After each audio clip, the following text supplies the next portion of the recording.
एक समय पृथ्वी पर लगातार 12 वर्षों तक भयंकर अकाल पड़ा था। अकाल के समय न आकाश में बादल दिखाई देते थे और न ही धरती पर कोई हरियाली थी। सभी झीलें, तालाब, नदियां सूखी पड़ी थीं। पूरे संसार में हाहाकार मचा था। लोग जल की एक एक बूंद के लिए तरस रहे थे और भूख से तड़प रहे थे। इंद्र देवता को प्रसन्न करने के लिए लोग तरह तरह की प्रार्थना अर्चना करते थे, लेकिन वर्षा होने के कोई आसार नहीं दिखते थे। भयंकर गर्मी में एक दिन एक किसान ने अचानक अपने खेत में हल जोतना शुरू कर दिया। संयोगवश शिव पार्वती धरती पर घूमते घूमते उस जगह पर पहुंच गए। कमजोर शरीर वाले उस किसान को बंजर धरती पर हल चलाते और पसीना बहाते हुए माता पार्वती ने देखा तो उनका हृदय पसीज गया। वो सोचने लगी, ये किसान इस बंजर धरती पर हल क्यों चला रहा है?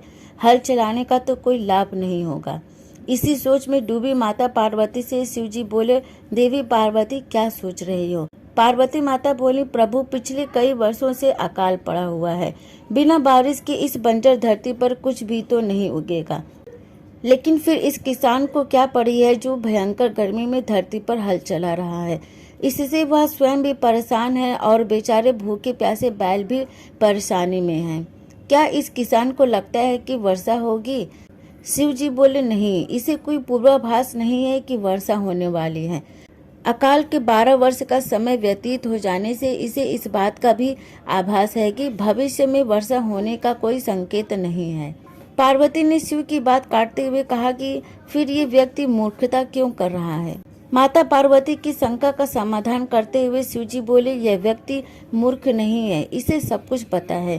फिर भी ये हल इसलिए चला रहा है कि कहीं इस लंबे अकाल में निठल्ले बैठे रहने से वो हल चलाना भूल न जाए। शिव जी का उत्तर पाकर माता पार्वती उस किसान के कष्टों का उपाय ढूंढने लगी। माता जानती थी कि भगवान शिव जब भी अपना वर्षादायी शंख बजाते हैं तब वर्षा होने लगती है। फिर वो मन ही मन कुछ सोचने लगी। उसके बाद उन्होंने शिव जी से कहा, प्रभु, किसान यह सोचकर कि कहीं वह हल चलाना भूल न जाए, कितना कष्ट उठाकर हल चला रहा है। लेकिन आपने भी तो इतने वर्षों से अपना वर्षादायी शंख नहीं बजाया है। कहीं ऐसा न हो कि आप भी शंख बजाना भूल जाएं। नहीं पार्वती, ऐसा कैसे हो सकता है? शिव जी तपाक से बोल पड़े, मैं शंख बजाना कैसे भूल सकता हूँ? पार्वती झट से बोली, ऐसा क्यों नहीं हो सकता प्रभु? इतने वर्षों से आपने शंख नहीं बजाया है। ऐसे में हो सकता है कि आप शंख बजाना भूल ही गए हों।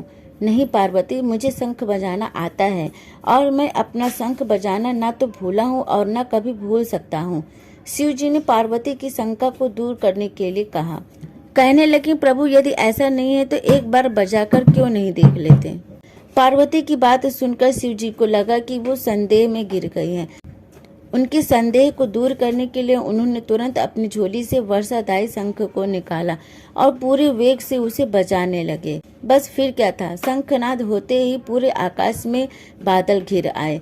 काले रंग के घनघोर बादल आकाश में हो और बारिश न हो, ऐसा भला कैसे हो सकता है? शिव जी पूरे वेग से शंखनाद करते रहे और मेघ भी पूरे जोर से बरसने लगे। देखते देखते मूसलाधार बारिश होने लगी। पूरी धरती जलमग्न हो उठी। इतनी बारिश हुई कि धरती की पूरी प्यास बुझ गई। किसान खुशी से नाचने लगे, मानो ही क्या पशु पक्षी भी शिव जी की इस कृपा से धन्य हो उठे। माता पार्वती इस पूरे संसार की प्रसन्नता को देखकर गदगद हो गईं। माता पार्वती अपने व्यवहार कुशलता के कारण पृथ्वीवासियों को संकट से बचाने के कारण ही जगदम्बा कहलाने लगी। वो शिव जी से मुस्कुराते हुए बोली, स्वामी, आप तो सच में भोले भंडारी हैं। तो आपको भगवान शिव पार्वती की ये स्टोरी कैसी लगी? अगर वीडियो पसंद आए तो प्लीज़ वीडियो को लाइक शेयर कमेंट करना मत भूलिएगा और आगे भी हमारे साथ जुड़े रहने के लिए चैनल को सब्सक्राइब जरूर करें। Thank you.